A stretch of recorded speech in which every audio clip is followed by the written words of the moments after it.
오늘은 영혼의 체질 개선이라는 제목으로 말씀을 전합니다. 사람의 육체든 영혼이든 체질 개선을 위해서는 이 몸을 잘 다루어야 됩니다.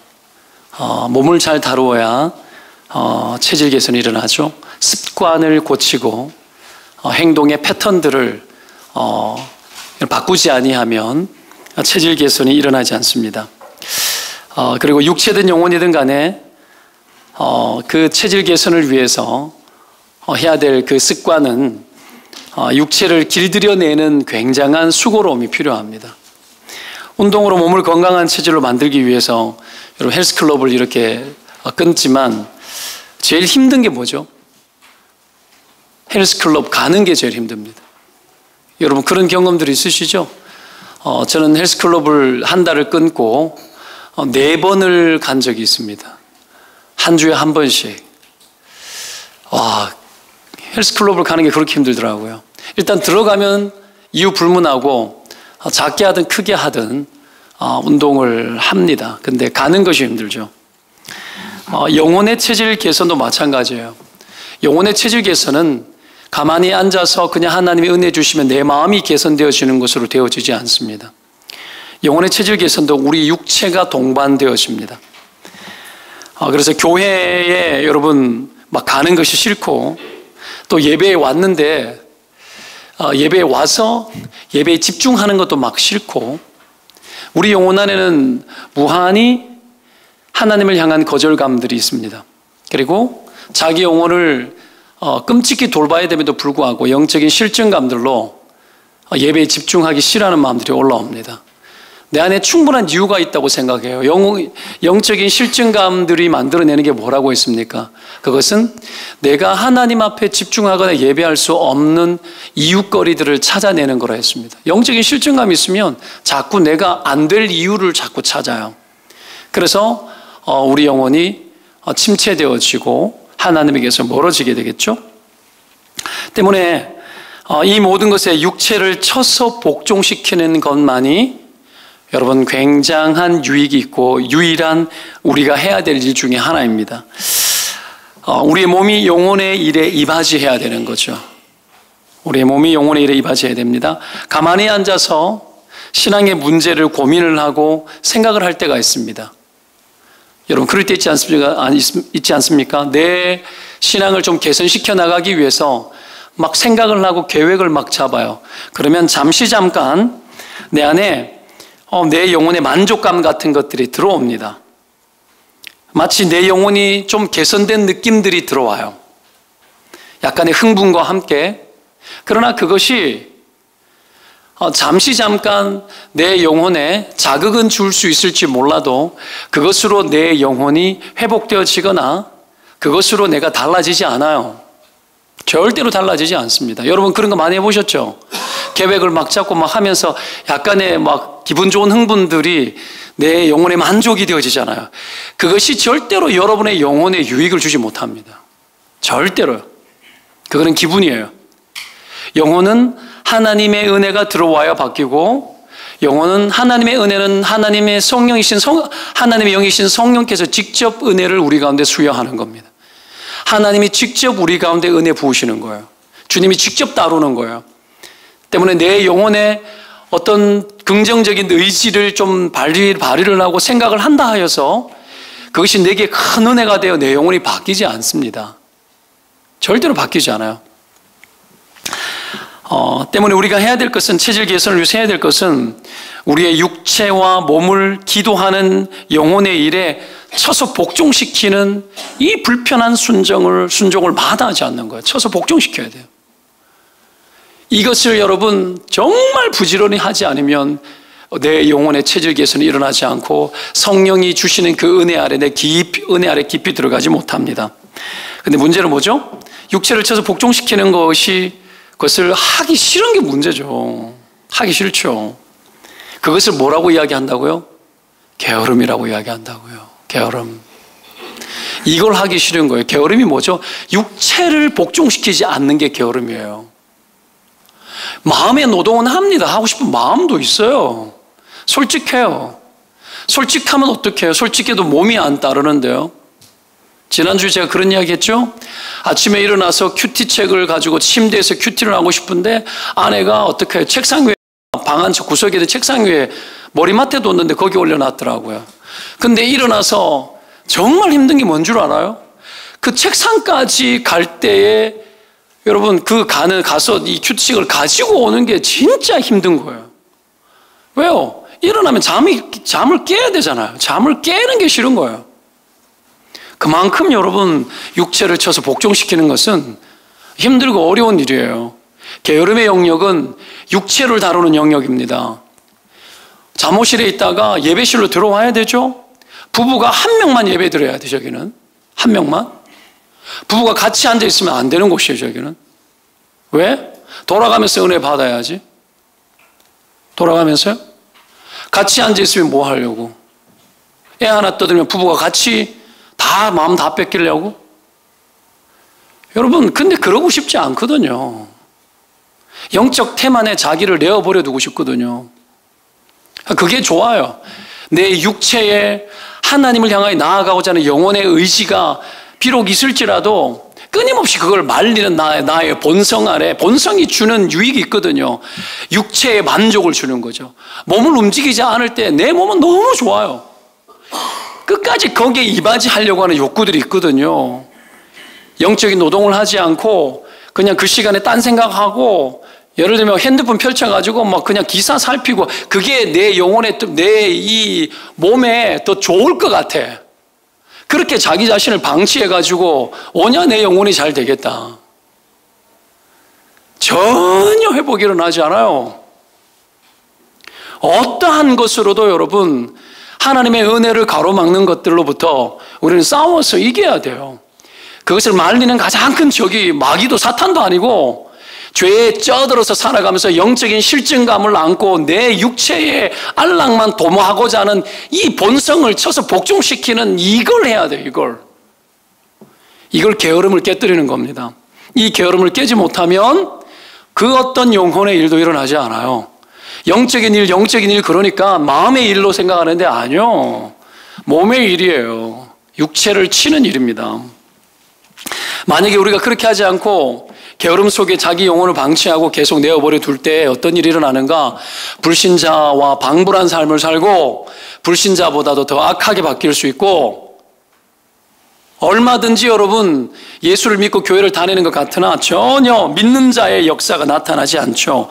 왜 이 시대의 교회가 무기력하고 여러분 신앙생활을 한다라고 하는 대단한 사회 속의 인물들이 죄와 타협하고 불의를 행하고 온갖 나쁜 짓을 하고 그런 일들을 왜 하죠? 여러분 예수 믿지 않는 자에게도 주신 하나님의 기본적인 양심이라고 있는데 그 양심의 영역에 거기에 여러분 하나님의 은혜가 그 양심의 영역에까지도 들어가지 못하는 거예요. 하나님의 은혜가 굳어져서 여러분 거기에 들어가지 않는 거죠. 예수 믿지 않는 성린 군자 같은 사람들, 의롭게 사는 사람 많아요. 저는 생각해 보면 제가 예수 믿기 전에 도덕적으로 굉장히 깨끗했던 사람이에요. 지금보다도 오히려 더 깨끗했던 것 같아요. 지금 생각해 보면. 구원은 없으나 양심이 있는 거죠. 근데 예수를 믿어 교회를 다녀 신앙의 습관은 남아있어요. 예배당에 앉아 있을 수 있어요. 그러나 하나님의 은혜가 영혼 깊이 들어가는 것을 내가 가로막고 있을 수 있어요. 영적인 게으름과 태만으로 하나님의 은혜를 가로막을 때 신앙의 습관은 유지되어지고 있죠. 그 신앙의 습관이 여러분 신앙 양심, 교회에 왔다라는 신앙 양심을 적어도 달래줄 줄은 모르겠지만 그런 것이 여러분 내게 안심을 주고 그래도 티를 내고 내가 교회 왔다라는 티를 내고 부모님 전화하면 교회 갔다 왔어요. 부부간에 교회 갔다 왔잖아. 이 정도 여러분 방어벽을 만들어 줄지는 몰라도 하나님의 은혜 없이 종교적 습성만 남겨 있을 때에 오는 우리 인생의 여러분 정말 비참함이 뭔 줄 아십니까? 그것이 내게 양심적으로 보호해 줄 것 같지만 오히려 우리를 더 완고하게 하고 영적인 노동을 하는 자리에 들어왔음에도 불구하고 습성만 남겨놓았을 때 우리가 오히려 더 완고하고 더 교만하고 더 지능적으로 여러분 악하게 바뀌는 거예요. 그게 누구예요? 바리새인들이에요. 바리새인. 그러니 여러분 우리의 종교적 습성으로 이것도 여러분 육체를 움직여 왔기 때문에 꽤 훌륭한 일이긴 합니다만은 그것으로 자기를 달랠 수 없어요. 우리의 생각이 하나님을 향하고 우리의 마음이 주님을 뜨겁게 사랑하여서 내 영혼 안에, 내 마음 안에 하나님의 은혜가 깊이 들어오기를 간절히 원하는 마음이 없으면 우리의 모든 신앙의 행동들은 습성에 불과합니다. 습성이에요. 그것으로 내 영혼의 유익이 되지 못하는 거죠. 때문에 여러분 원하셔야 합니다. 하나님 앞에 은혜가 들어와 내 영혼이 정말 주님 앞에 드려지는 삶을 살기를 여러분 원하는 마음, 그 원하는 마음이 우리 가운데 필요합니다. 자, 그러기 위해서 육체를 길들이고 기도의 생활에 우리가 하나님 앞에 집중하고 길들여져야 합니다. 예수님께서 그것을 잘 보여주셨습니다. 자기 영혼을 길들이고 육체를 쳐서 복종시키는 예수님의 기도의 생활을 배워서 여러분의 영혼의 체질을, 영적인 체질을 개선하는데 귀한 도움이 되기를 바랍니다. 몇 가지로 오늘 이 짧은 한 구절의 말씀 안에서 세 가지 정도로 우리가 교훈을 얻었으면 좋겠습니다. 첫 번째, 삶의 현실에서 물러날 줄 알아야 돼요. 물러남. 예수께서 물러가사 이렇게 나오죠. 누가복음 5장은 예수님의 초기의 사역이에요. 초창기 사역인데 오늘 본문의 앞부분을 보면 예수님께서 나병 환자를 고쳤습니다. 기적이 일어난 거죠. 그래서 소문을 들은 수많은 무리가 모여들어서 예수님이 해야 할 일들이 너무 많아졌을 때예요. 사람들이 막 몰려와요. 할 일이 너무 많아졌을 그때에 예수님께서 물러나신 거죠. 16절에 예수는 물러가서라고 할 때 헬라어를 보면 제일 앞에 그러나라는 원어, 이 헬라어, 그러나라는 접속사가 있어요. 우리 본문에는 그러나라고 안 나와 있죠. 그냥 매끄럽게 본문을 받아서 여러분 그냥 이어져 나와 있습니다. 오되가 그러나가 들어있는 거예요. 오되 그러나 예수님은 물러갔다 이 말이에요. 무슨 말이냐? 사람들이 몰려왔지만 예수님은 말씀을 가르치지도 그리고 그들이 원하는 병을 고쳐주지도 하지 않았다라는 거죠. 그냥 물러나 버린 거죠. 발을 뺀 거예요. 이 원어의 의미가 철수하다라는 뜻이에요. 철수. 그냥 그들 자리에서 물러난 의미도 있지만 마음을 그 현실에서 놓았다라는 겁니다. 왜 그렇게 한 거죠? 두 가지 이유가 있습니다. 하나는 거기에서 철수해서 마음을 세상으로부터 떼어놓고 거룩한 하나님을 바라보기 위함이에요. 하나는 분리하기 위함이죠. 분리하기 위함. 그리고 또 하나는 바쁜 사역과 자신의 과업을 성취하기 위한 모든 능력을 공급받기 위해 가지고 여러분 물러나신 거죠. 이 두 가지를 위해서. 여러분 맛있는 빵집은 여러분 가보십시오. 오늘 다 끝났습니다. 이래 나오는 거예요. 그저께 밤셀 리더들 셀 모임을 위해 가지고 제가 간식을 준비하겠다고 제가 한번 헌신하기 위해서 이 모찌집 있죠. 모찌 이야기. 그 집 맛있어요. 안에 과일 들어가 있고 모찌 이야기 가가지고 한 열 몇 개를 그 살럭으로 한 3만 원 줘야 돼요.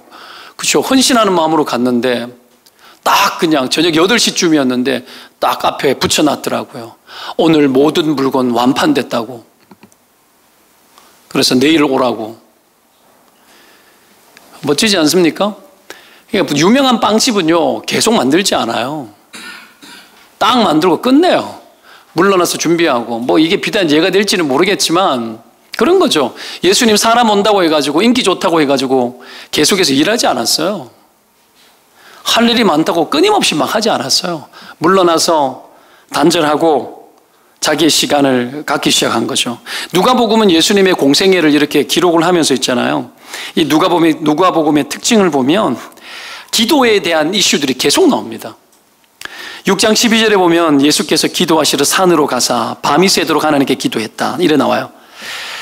9장 18절에 보면 예수께서 따로 기도하실 때에 9장 28절에는 예수께서 베드로와 요한과 야고보를 데리고 기도하시러 산에 올라가사 11장 1절에는 예수께서 한 곳에서 기도하시고 18장 1절에는 지난주 제가 설교했던 거죠. 항상 기도하고 낙심하지 말아야 될 것에 대해서. 그리고 22장 39절에 예수께서 나가사 습관을 따라 감람산에 가셨다고 나옵니다. 왜요? 기도하러 갔죠. 예수께서 그 많은 사역을 담당하고 능력을 발휘하고 사람을 만나고 가르치면서도 탈진하지 않는 이유가 뭘까요? 자신의 바쁜 그 많은 일들이 있음에도 불구하고 물러날 줄 알았기 때문에 그래요. 현장 속에서 물러나는 거죠. 단순히 일을 쉬지 않은 차원이 아니라 일을 더 잘하기 위해서 물러나는 거죠. 우리가 생업의 일이든 교회의 일이든 모든 것은 주님의 일처럼 잘 감당해야 되지 않겠습니까? 그러기 위해서는 여러분 주님이 공급하는 힘과 지혜와 그 모든 것들을 공급받아서 우리가 여러분 일을 해야 됩니다. 그러기 위해서 먼저는 물러나야 돼요. 삶의 현실 속에서 분주함으로 마리아와 마르다 이야기 알지 않습니까? 초대는 마르다가 했어요. 언니가 예수님 초대는. 근데 어떡합니까? 은혜는 누가 받아요? 마리아가 받아요. 분주했다고 나옵니다. 분주함. 사람들이 그 분주함 속에서 분주함으로 자기 그 바쁜 것을 핑계로 하나님께 나아가기를 원치 않아요. 지난날 뒤돌아보면 젊었을 때 교회에 처음 왔을 때 예배당에 들어오자마자 잠시 5초도 눈 감지 않아. 5초 눈 감고 눈 뜨고 막 움직이고 설치고 일을 했던 기억이 나요. 영혼의 분주함이죠. 왜 그런 줄 알아요? 기도하기 싫어서 그런 거예요. 기도하기 싫어서 바빠져. 많은 그리스도인들이 그렇게 합니다. 하나님 앞에 영감 있는 기도를 통하여서 은혜를 구해야 되는데 심지어 예배당에 왔을 때도 하나님 앞에 깊이 기도하고 은혜를 구하고 나아가지 않더라는 거죠. 우리가 그렇게 살아가요.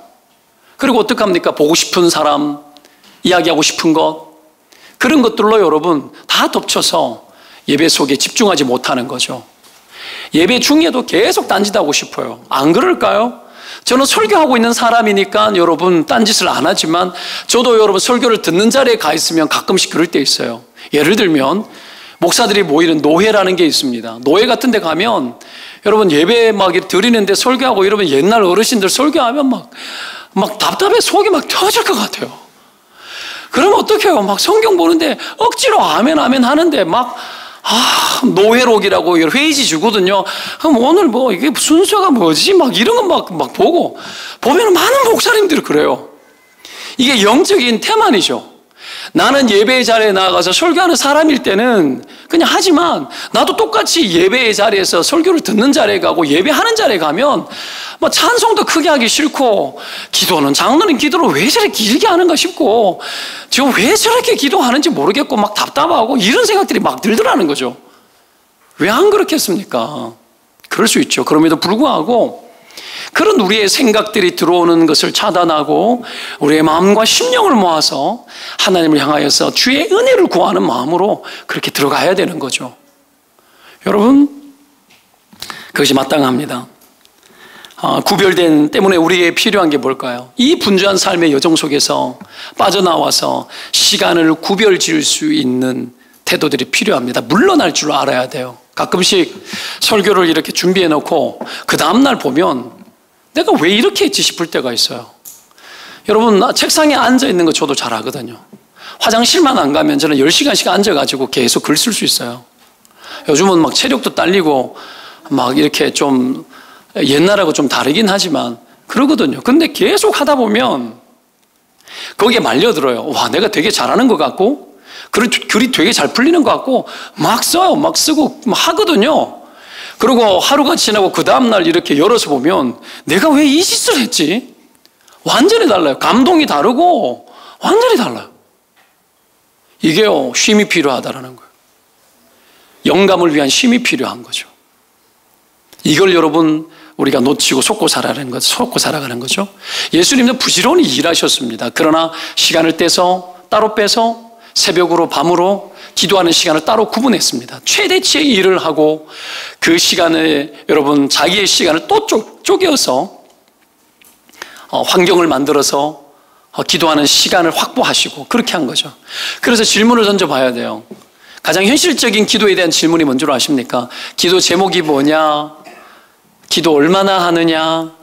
이런 것도 되게 현실적인 질문이기도 합니다만은 진짜 날카로운 기도에 대한 질문이 뭔지 아십니까? 언제 기도하니?예요. 언제 기도하니? 이렇게 던졌을 때 여러분 언제 기도하니 했을 때 여러분 기도하는 시간이 언젠지 모르죠. 그 사람 기도 안 하는 사람이에요. 여러분 대부분이 기도 안 하는 사람일 겁니다. 밥 먹기 전에 하는 기도는 그것은 일용할 양식에 대한 감사하는 기도죠. 시간을 따로 구분해서 여러분의 인생과 생애와 비전과 생업과 그리고 여러분 앞에 놓여있는 가족과 모든 일들을 놓고 기도하는 시간을 따로 정해져 있지 않다면, 생각나지 않으면 그 사람 기도 안 하고 이제 자기 영혼을 방치하고 사는 사람이에요. 분명합니다. 여러분 기도하는 시간이 있습니까? 기도하는 시간을 구분해 놓고 있으십니까? 과연 이 시대는 너무 바쁜 시대이기 때문에 기도하지 않아도 되는 여유를 허락해 주고, 바쁘니까 어쩔 수 없죠라고 해줘도 되는 시대입니까? 그 어떤 시대보다도 더 힘든 시대를 살고 있는 이때에 우리의 기도는 과거 그 어떤 우리의 믿음의 선조들이 드렸던 그 기도보다도 더 영감 있지 아니하면 이 바쁘고 지능적이고 이 복잡한 세상 속에서 우리의 영혼을 여러분 온전하게 하나님 앞에 드릴 수 있다는 것은 거의 불가능합니다. 거의 불가능합니다. 때문에 기도하는 시간을 확보하는 은혜가 있기를 주의 이름으로 축원드립니다.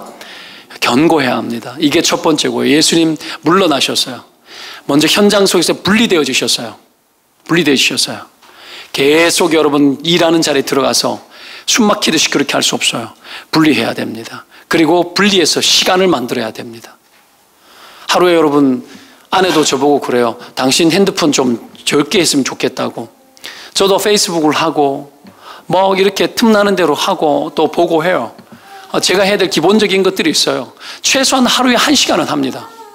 이건 여러 가지 이유 때문에 하는데 어떤 데는 보다 보면은 1시간, 특히 영상 이런 데 잡히면 큰일 나요. 이게요, 페이스북도 영상을 누르면 초기에는 안 그랬던 것 같아요. 영상을 누르면 거기에 관련된 영상들이 쭉 붙어요.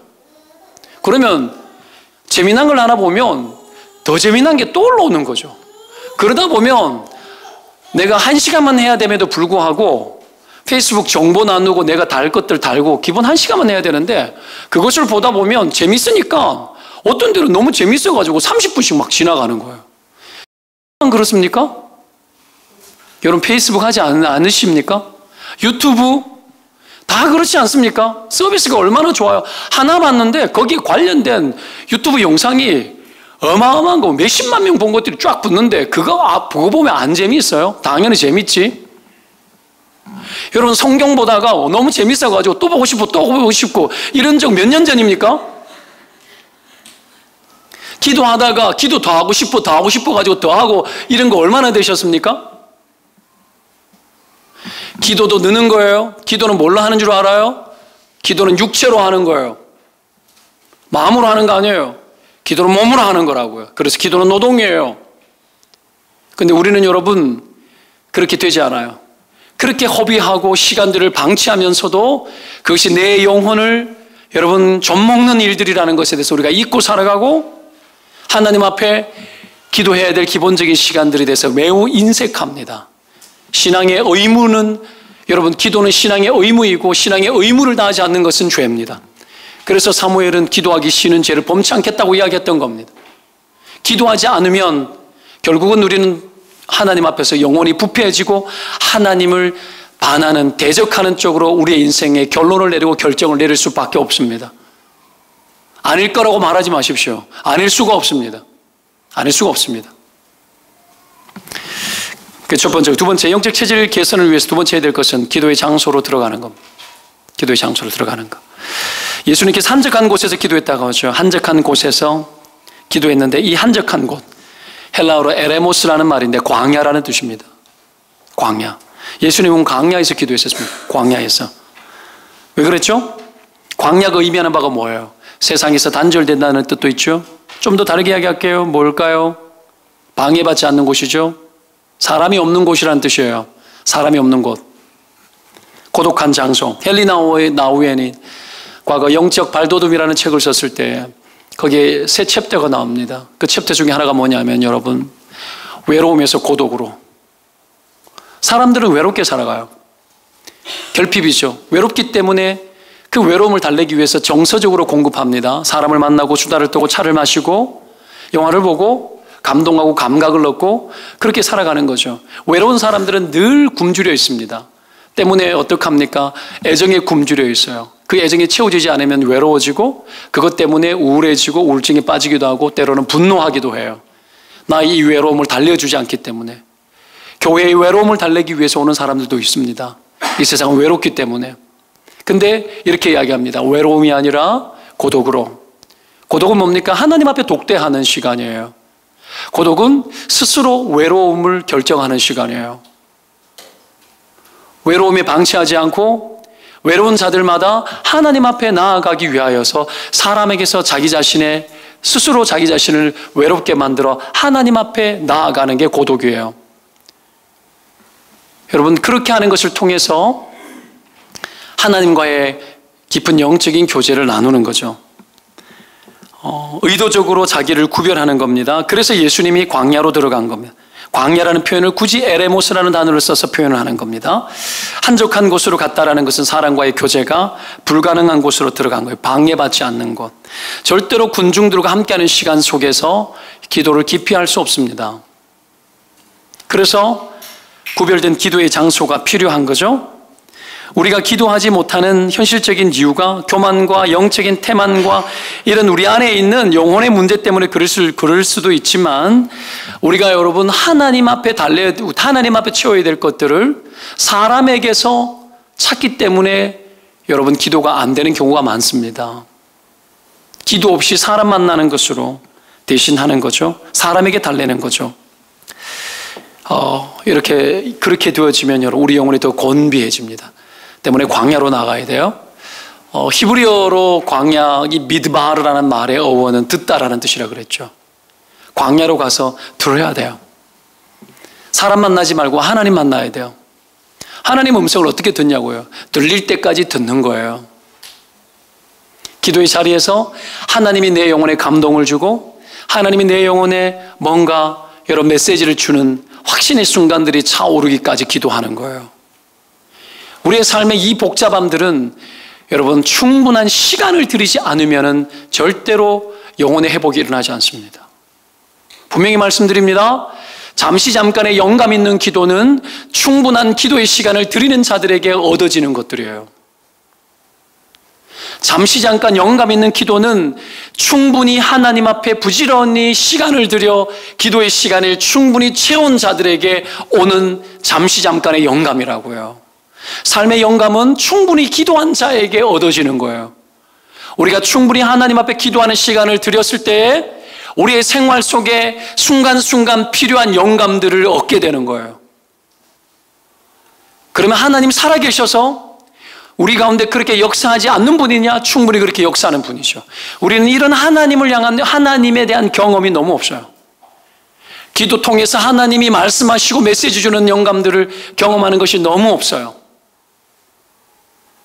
이 가운데 어떤 지체는 제가 새벽 기도하면서 어떤 지체에 대해서 내가 응답받은 게 있어요. 여러분, 하나님 그때 내가 움직이고 행동했을 때 하나님 변화를 주셔. 기도의 자리에서 얻는 거예요. 모든 보화가 좋은 하늘로부터는 모든 신령한 좋은 것들 기도의 자리에서 얻습니다. 삶의 모든 아이디어와 지혜 기도의 자리에서 얻습니다. 오늘 중요한 결정을 앞두고 있음에도 불구하고 기도치 않는다라는 것은 인생의 모든 결론을 내가 내리겠다라는 취지입니다. 여러분, 우리 인생 앞에 놓여있는 일들이 얼마나 많이 있습니까? 하루에 신방을 앞두고 여러분 목사가 아침에 일어나 하루에 신방을 앞두고 기도하고 오늘 있을 일들을 놓고 기도하는 건 너무나 마땅하지 않습니까? 그리고 그 순간에 그것이 나의 힘에 달려있지 않다라고 적어도 인정하고 하나님 앞에 올려드리는 것 아닙니까? 이것이 적어도 나의 일이 아니고 이것이 내 손으로 다루어질 수 없는 일이고 이것이 하나님이 다루셔야 될 일이라는 것에 대해서 적어도 주권을 인정하는 그 믿음이 기도하는 자리에서 작동이 일어나야 될 거 아닙니까? 여러분, 그 기도 속에서 믿음의 작동이 일어나고 삶의 현장 속에서 믿음의 실행이 일어나는 겁니다. 기도가 메마르면 여러분 믿음이 메마르고 믿음의 작동이 일어나지 않고 삶의 현장 속에서 믿음 있는 삶을 살 수가 없어요. 사랑하는 여러분 때문에 기도의 장소, 기도의 공간, 기도의 시간을 확보하시기를 주의 이름으로 축원드립니다. 해야만 합니다. 해야만 합니다. 언제부터요? 당장 오늘부터요. 우리의 육신은 이틀, 사흘 지날 만큼 지나고 난 이후에도 오늘 지금 이 순간 여러분 들었는 이 영감과 깨달음만큼 움직일 수 있는 감동들이 2일, 3일 지나고 난 뒤에 내 육체가 절대로 헌신해 주지 않습니다. 절대로 헌신해 주지 않아요. 바로 실행하지 않고는 우리는 영감 있는 깨어남이 우리 안에 들어오지 않습니다. 때문에 여러분 애써 시간을 만들고 찾아야 돼요. 써붙여야 돼요. 약속을 해야 돼요. 막 피나는 노력을 해야 돼요. 피나는 노력을 해야 돼요. 지난주에 얘기했잖아요. 큐티 안 하면 4번 이상 안 하면 밤새 리더들 만원 벌금. 막 그랬더니 여러분 거의 다 했어요. 규칙, 여러분 이 불편함 자꾸 해야 돼요. 교회 와서 기도하면 제일 좋죠. 골방 만들어야 돼요. 피팅룸에서 기도하면 돼요. 기도하기 되게 좋아요. 저희 아내는 그렇게 해서 기도해요. 너무 좋습니다. 여러분 환경들 만들기 쉽지 않아요. 아침에 일어나 아이 쓰지 않는 방에 들어서 잠시 방석 깔아놓고 여러분 잠시라도 영감 있게 기도하고 출근하기 전에 들어가서 3분이라도 기도하고 들어가든지. 여러분 이 피나는 노력을 하지 않으면은 절대로 우리의 육신을 여러분 훈련시키지 못하고 우리의 영혼의 체질 개선은 일어나지 않습니다. 부지런히 해야 되는 거죠. 이렇게 기도할 때 기도가 몸에 배어들면 그 어떤 사람과의 만남이나 그 어떤 좋은 여러분 식사 한 번이나 그 어떤 좋은 여행보다도 여러분 하나님 앞에 응답받은 그 순간이 가장 좋은 겁니다. 가장 좋은 겁니다. 그래서 내 기도하는 그 시간 그때가 가장 즐겁다라고.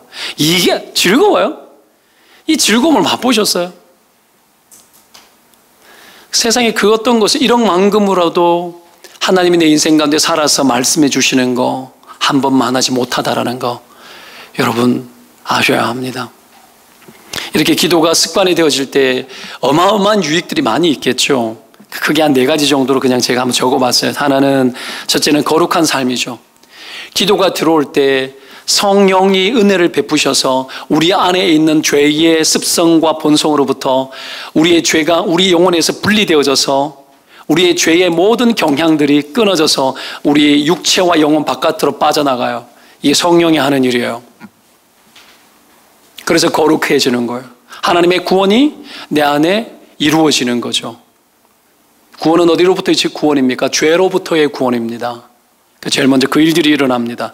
내 영혼의 때가 내 영혼 안에 내 영혼의 쓰레기 더미 같은 것들이 빠져나가요. 여러분 생각 안에 기도하는 자리에서 하나님께 외칠 때에 우리 안에 있는 복잡한 생각 속에 들어왔던 쓰레기 같은 사상과 생각들이 빠져나가요. 이 시대의 크리스찬들이 여러분 이 시대가 주는 산물에 찌어들어서 병들어 있는 자들이 얼마나 많은지 몰라요. 사상과 이념에 쪄들어서 진리보다 더 강한 것들이 우리의 사상 안에 개념 안에 자리 잡혀서 진리가 들어와도 가로막는 그런 것들이 우리 안에 들어와요. 날카로운 비판력만 높아져서 여러분 그런다고 내가 거룩해지고 이루어집니까? 그리스도의 은혜 아래 내 영혼이 얼마나 죄인인지 깨달아 십자가 앞으로 나아가는 것 없이 이 세상을 향한 고차원적인 비판력과 여러분 세련된 감각을 가지고 있다 한들 그것이 여러분 영혼에 그 어떤 유익이 되겠습니까? 그렇지 못합니다. 때문에 기도하는 자에게 하나님께서 거룩한 은혜를 주십니다. 두 번째, 기도하는 자에게 하나님께서 섭리를 열어주십니다. 섭리가 보인다라는 것은 나를 둘러싸고 있는 온 세상과 나의 모든 내 삶의 현실과 처지 이 모든 것 안에 하나님의 뜻이 보인다는 얘기예요. 기도할 때 하나님이 내 상황 속에서 하나님의 섭리와 하나님의 이끌어 가시는 뜻이 뭔지 드러나기 시작하는 거죠. 그래서 하나님의 뜻이 보이고 그것을 구하게 됩니다. 그것 때문에 안심하고 불안하지 않습니다. 세 번째, 비전이 열립니다. 기도할 때 하나님께서 미래에 대한 확신을 주고 때로는 기도할 때 가야 할 길을 열어주십니다. 언제든지 인생의 중요한 순간에는 그래서 항상 기도하고 있어야 합니다. 여러분 매 순간 기도해야 되겠지만 인생의 절체절명의 순간이 다가오고 인생의 위기가 다가오고 중요한 결정이 다가오고 그럴 때는 언제든지 기도하고 있어야 됩니다. 그래야 미래가 열리고 길이 열립니다. 그래야 여러분 그릇된 선택을 하지 않습니다. 우리의 인생은 여러분 왜 안 돌아가는지 아십니까? 우리가 인생을 여러분 살아가면서 그릇된 선택 한 번이 내 인생을 꼬이게 만들고 하나님 앞에서 하나님이 보여주시고 열어주시는 그 좋은 세계를 만하게 되는 거예요. 우리가 잘 살아야 되는 것도 중요하지만 잘못 선택하지 않는 것도 너무나 중요합니다.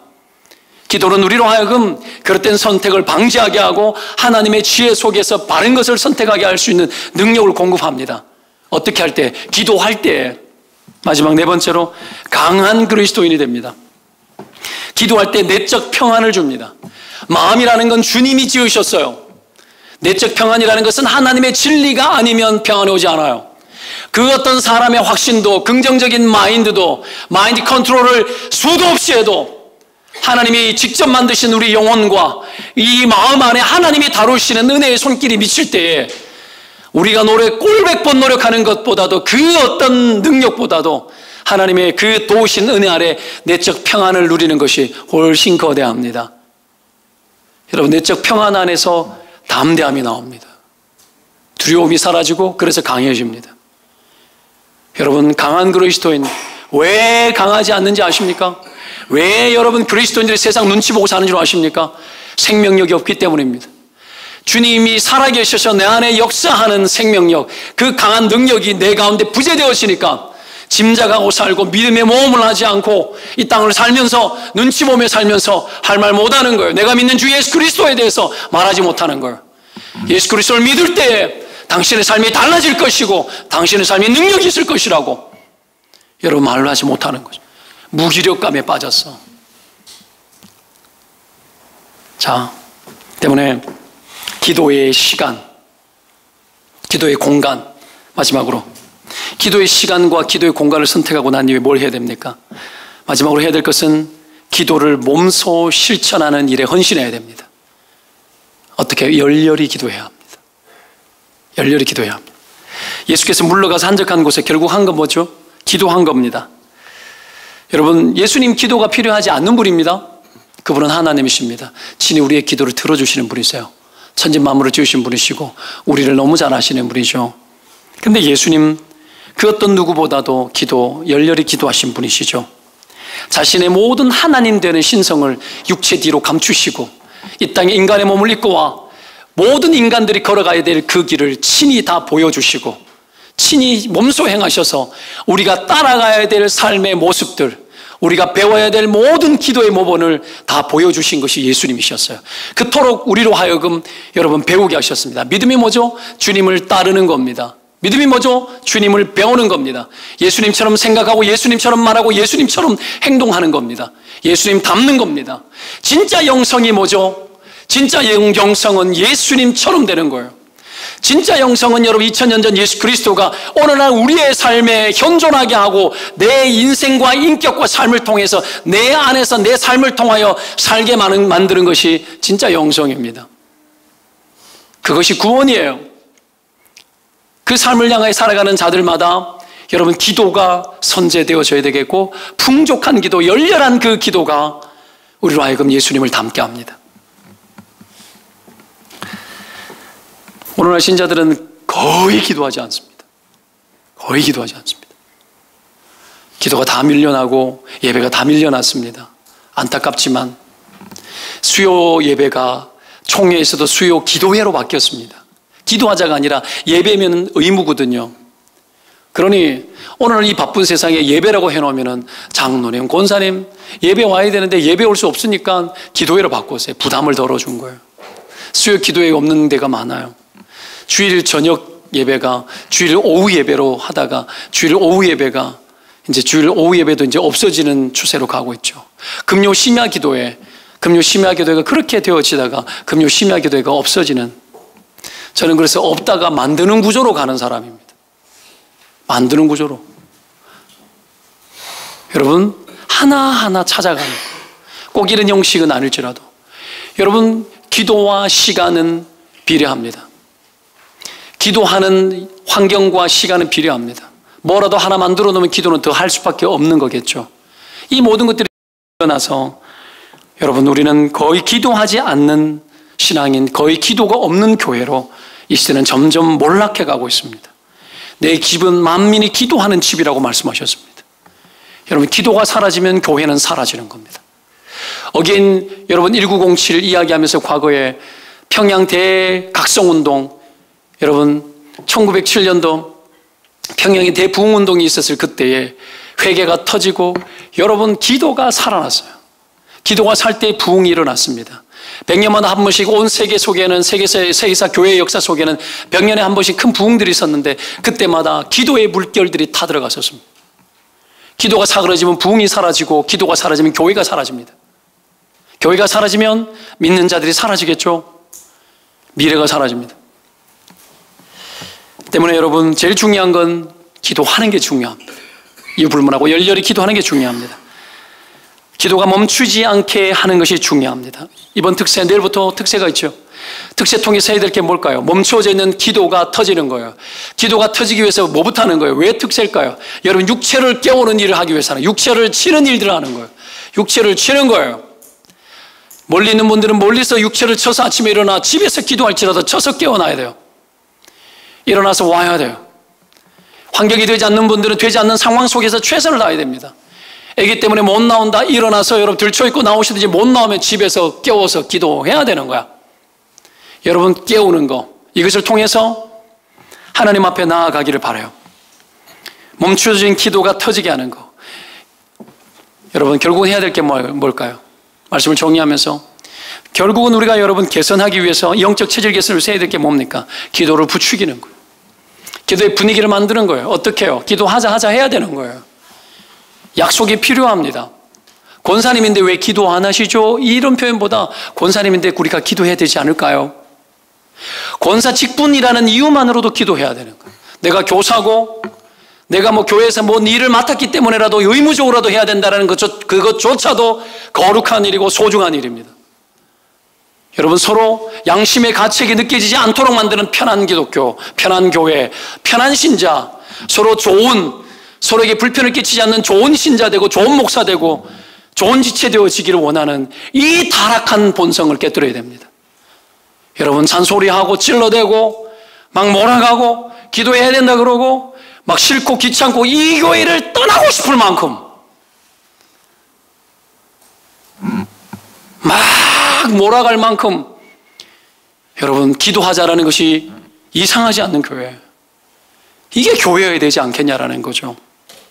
사랑하는 여러분, 어떤 이유에서든 하나님 앞에 기도치 못할 상황과 이유는 여러분 하나도 존재하지 않습니다. 100가지 기도의 제목 오늘 몇 분 이렇게 더 넣으셨더라고요. 오늘 여러분 써오지 못한 분들은 내일 새벽에 들고 오셔요. 100가지 기도의 제목 쓰자 그랬죠. 순종하십시오. 순종하고 쓰고 그거 붙들고 기도하고 VIP 명단 작성하라 그랬죠. 여러분 내가 전도를 당장 못할지라도 기도해야 될 대상이 있지 않습니까? 그걸 주시면 다 복사해서 나눠드릴 거예요. 그러면 여러분 30명이면 30명이 대신 기도해 주는 거 아니에요? 여러분 나는 안 가겠다, 새벽 기도도 못 가는데 양심상 못 가겠다, 그게 양심이야? 그게 부패한 거지. 못 오면은 이름이라도 올려가지고 남이라도 기도하는 거 고마운 줄 알고 해야 될 거 아니에요. 양심 지키다가 타락하는 거예요. 우리의 양심이 얼마나 선하다고 얼마나 양심을 지키겠다고 얼마나 기대하고, 여러분 그런 거 아니에요. 못할 값이라도 여러분 내 영혼에 유익한 쪽으로 가는 사람이 복된 거고 그 사람이 바른 거예요.